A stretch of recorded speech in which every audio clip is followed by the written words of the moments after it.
So we're gonna be moving on. We have some more questions regarding that, but we might save them up for next week because we are running out of time with the podcast. For now, we're gonna be going and talking about. Matt really wanted to talk about this, and I thought it was a really cool thing to talk about right before the release of Three Houses. The newest one. So yeah, I'm gonna give Melvin a little lesson on Fire Emblem archetypes, which are basically these reoccurring patterns or ideas we see in the cast of Fire Emblem across all these games. Exactly. Take it away, Matt. All right. So I'm sort of just gonna touch on sort of the more prominent ones. There's like a whole bunch of these. I think there's a wiki article somewhere that just has a big long list. That would be good. But yeah, most of these go all the way back to the first game and have been kind of staples since. So we'll start off with the Jagan. The Jagan, okay. So what a Jagan is a unit you get at the start of the game who is already in the promoted class. So they've already ranked up to like a second tier class. Okay. And they're like by far the strongest unit you start with. Yeah. I remember Frederick, I think was the name of the Awakening so guy. You can kind of see that first row if you're viewing this on Twitch. Yeah, otherwise we're gonna share the link to the pictures on audio, just so everybody is aware. Is all the Jagans. They used to be like really just old knights, and that was sort of given as the reason why.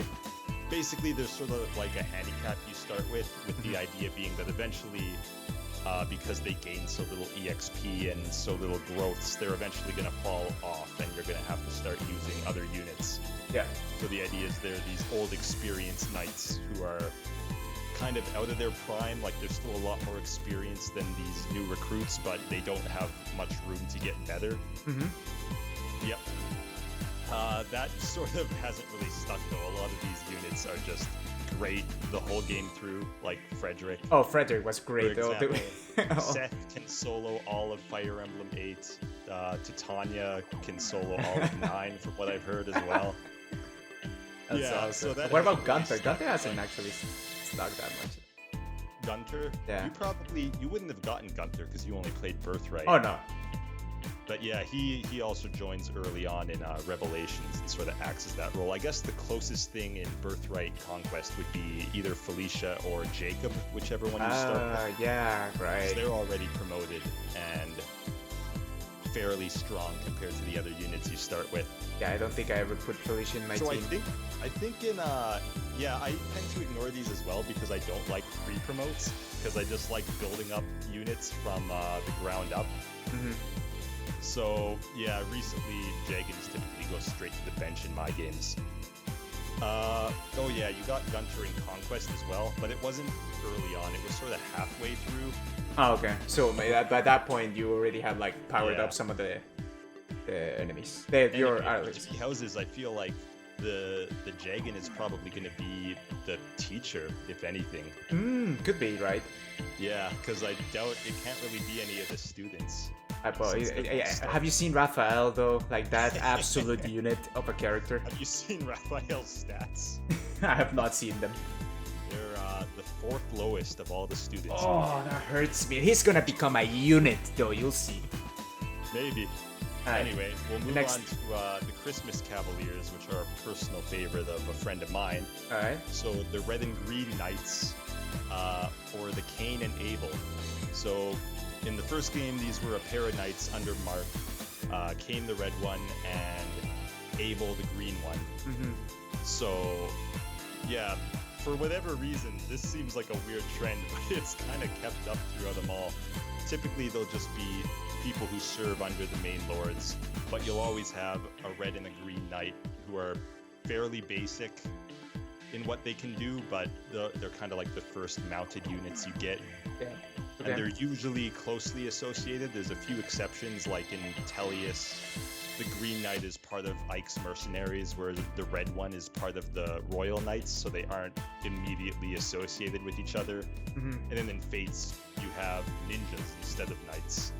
Saizo and Saizo. Well, the Saizo, rest in peace. Yeah, I think Saizo's probably my favorite character of this bunch. Alright. Yeah. Next thing? And I don't think these are going to be in Three Houses. I don't see, from what I've seen either. Yeah. So next up would be the Georges. Georges. So George is this sort of third row on the left, and basically what they are is characters who show up as wanderers. They're just like, oh, I'm just a normal archer or swordsman or bard or whatever, and then later in the game you find out that they're royalty. Okay. Do we ever find was that the case with the last guy that I see? I forgot his name. Tyrion? Yeah.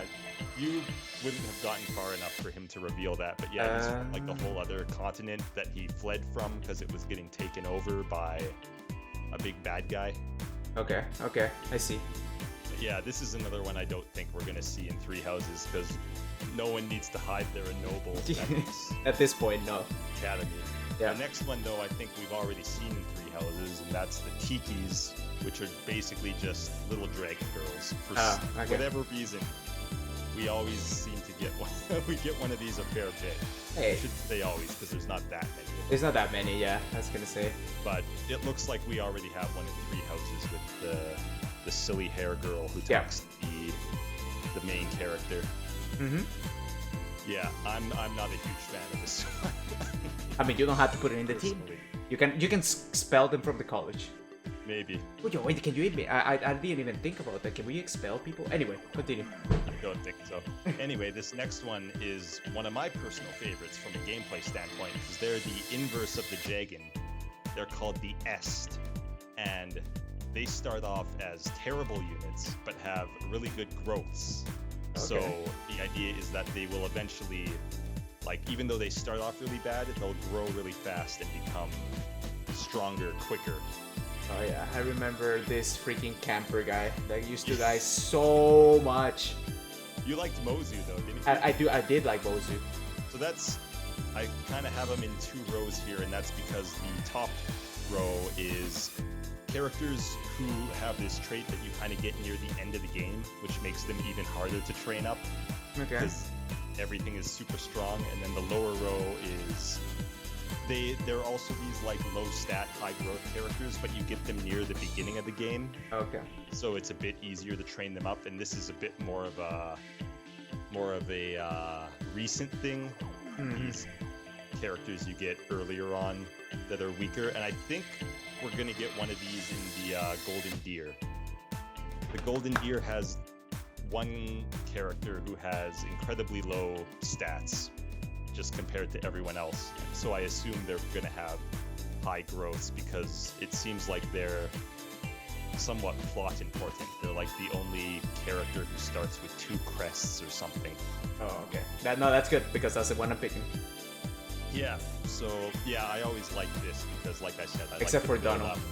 I like to build up weak units, and I love Donald. Donald's great. Oh, Donald's... Look at his hat. Yeah, like, no, he kept dying every single time. At least Mozu, like, kept up some of the fight. Anyway.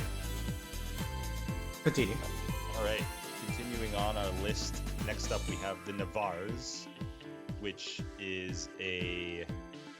They really like to do this where typically it's one of the first enemy units that you have to recruit will be a swordsman who's a mercenary and also a big edgelord. Okay. Yeah, that's about all. That's about it. Well, I haven't seen any of these characters that I think.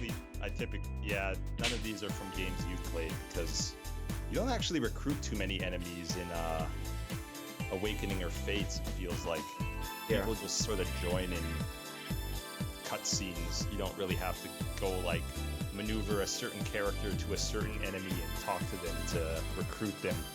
And that's sort of the same for the next one, which are the Minervas, which are, for some reason, Dragon Knights used to always be part of an enemy nation, and you had to convince them to fight against their own nation. Oh, okay. Actually, I haven't seen any of these ones either. Yeah, there's some good ones in here. I wasn't a big fan of most of the sword people, but I like some of these Dragon Knights a lot. The last one in this list here, Har, from Radiant Dawn, is amazing. Like, as a unit, they made Dragon Knights so stupid in Radiant Dawn. They took away their weakness to bows, so they're just incredible at everything. And And Har has like great availability. You get him fairly early on. His growths are good. He just has like no downsides. I don't understand why they made him such a strong unit. Interesting. What are the middle people? The middle people are the Godos. And what these are units you get near the end of the game who are pretty strong. And they're supposed to be kind of for like filling the holes in your party if you've lost units getting to this point, so that you don't just get stuck at the end. So typically these will be like characters who were important throughout the story, but were like basically too good for your group. Oh, okay. Sort of just join near the end as a result. You might remember the Awakening guys. I do remember the Awakening guys. At the end. Yeah, you only ever get them near the end, even though they're sort of in the story throughout the whole thing. Yeah. But these ones I don't typically use either because it feels like cheating. Yeah, for me, I didn't even get to the Awakening guys. I think when I got them, I was like, I was already in the point that I wanted to be done. Yeah, I don't think Fates really had. You get there was like a Fates guy you get near the end, but I don't remember him being that good. It was like Shura or something. Yeah. Or you could get like the Yukimura guy if you built a certain building. Yeah. I don't know if he was any good though. I never used him. Second to last. Yeah, so we only got two more big ones I want to talk about, and these are both villain ones. So the next up is the Camus, which is basically the one where they try to make you feel bad about killing a villain, because they don't really. If Sander is in that, it doesn't really. Some are more successful than others. Okay, fair enough. But basically, they'll usually have a guy who has like no real ill will towards your party. They're forced to fight you because they're super loyal to their country, or they're afraid of the main villain, or something like that. And there's no way to save them. You have to kill them to progress. Yeah. And in some cases, it is genuinely moving. Like, I like the Lloyd and Linus, the brothers from Seven, who are just kind of being misled and led along by the villain. And you have like their little sister on your party, so if you make her fight them, it's just gut-wrenching. Oh, it's brutal.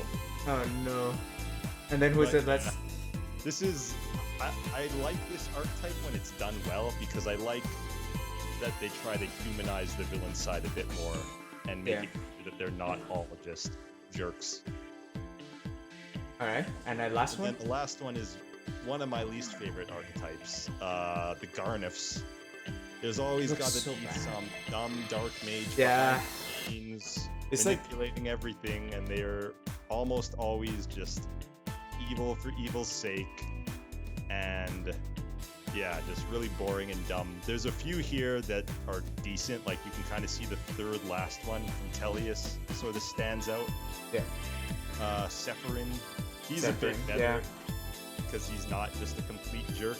He's more just depressed and suicidal to the point that he wants to take the whole world with him. Okay, it has some issues as well, but at least it's different. I guess. They don't sound like very compelling characters. No, I hope that we don't have one of these in 3 houses. If anything, it might be in one of the houses. Hopefully not in all. Or maybe the church may have something like that. I really don't like... I historically really do not like this type of character, but they keep using him because it's just such an easy villain. Oh god. Wow. But yeah, so those are kind of the major archetypes we see throughout Fire Emblem games. There's, like I said, there's a lot more, but I sort of figured these were the main ones. And you do see a lot of these terminologies thrown around if you like interact with the community, specifically Jagan, Est, and Camus. Yeah. I think probably the three I see the most. Oh, okay. Well, I don't know how many of these we're gonna actually see in Three Houses, so I'm excited to. Three Houses is kind of a different setup for how it's working, but this is me trying to educate Melvin on the franchise as a whole. Yeah. No, and I appreciate it, Matt. I look forward for more information like this in the upcoming weeks, folks. Since we're gonna be talking more about Fire Emblem, but it's time to wrap it up. Thanks everybody who joined us during the Twitch live stream. Again, this is recorded live on twitch.tv, so it's all fun and games. Going out on podcast services around the globe. Right now, SoundCloud and iTunes are the main ones, so you can make sure to keep those in check. And also, after a little while, this is gonna go up on YouTube. Again, we're gonna break it down into the 3 different topics. Today, we explored the Fire Emblem Archetypes. We went through the our story with the Fire Emblem franchise, and also talked about some of our predictions that are gonna happen for Fire Emblem 3 Houses. Matt basically carried the entire episode, so he deserves a big clap. I'm not gonna clap because that's just gonna. Yeah, well, I'll leave it like it. Melvin will be more involved in topics that are more relevant to him. Oh, absolutely. Don't you worry, audience. It was freaking awesome. But thanks so much. Thanks so much for the preparation, Matt. And again, keep an eye out on the various social medias. It's all fun and games all throughout. And we'll see you folks next week. Any closing thoughts, Matt? Bye. That's the same one. All right. Have a good one, folks. We're signing off.